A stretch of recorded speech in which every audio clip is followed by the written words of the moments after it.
So what's on your mind today, man? All is well. Just came back from China and Japan. Okay. My first visits over there speaking with the African China community. and Japan? And Japan. Really? I spent a week in Japan, Tokyo and Nagoya. Okay. And then they Nagoya's flew me. dope. Yeah, Tokyo's dope Nagoya too. is dope. I really enjoyed it.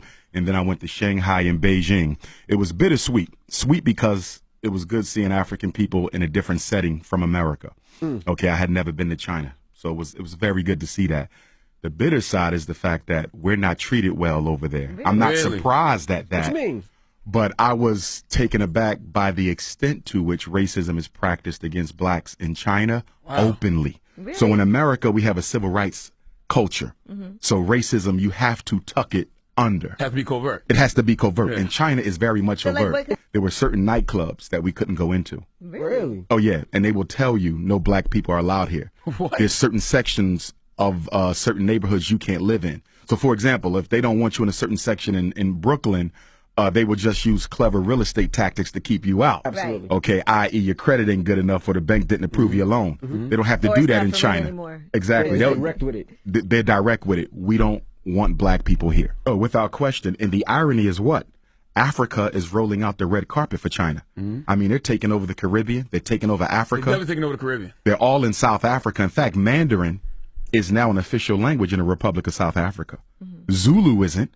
Xhosa isn't. So the indigenous languages are not taught in the school, but Mandarin is. That speaks to the influence of China.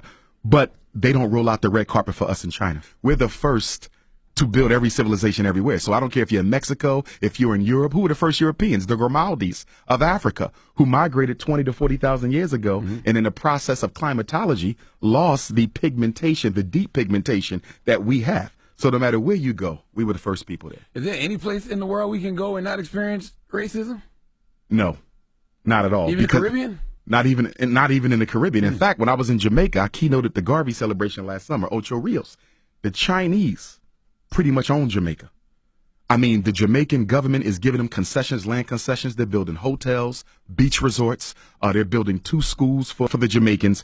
And what the Jamaicans have to give them in turn is the right to certain lands, the right to certain waterways. And if it doesn't stop, Jamaica, ironically, the land of Marcus Garvey and Bob Marley, will be the first Chinese colony in the Caribbean. Wow. It's getting bad. And you know why it's happening? Because the black bourgeoisie leadership in both Africa and the Caribbean, they don't have to live with the consequences of the economic decisions they make. So if I'm the president of Jamaica, okay, and China says, listen, we're going to give you $1 million in retirement. We're going to build you a retirement home, but we want this, this, and this. And you can loan as much money as you want. You can borrow as much money from the Bank of China as you want. I'm going to be set by the time I leave office. But what about my nation? Jamaica will be struggling for the next 50 and 75 years because of bad economic decisions from selfish leaders today. And that's the problem in Africa, and it's the problem in the Caribbean. Well, you got to remember, China is overpopulated. So it's always looking for opportunities to dump some of its excess population. Right. And you know what's so sad? Chinese will come to South Africa poor with nothing.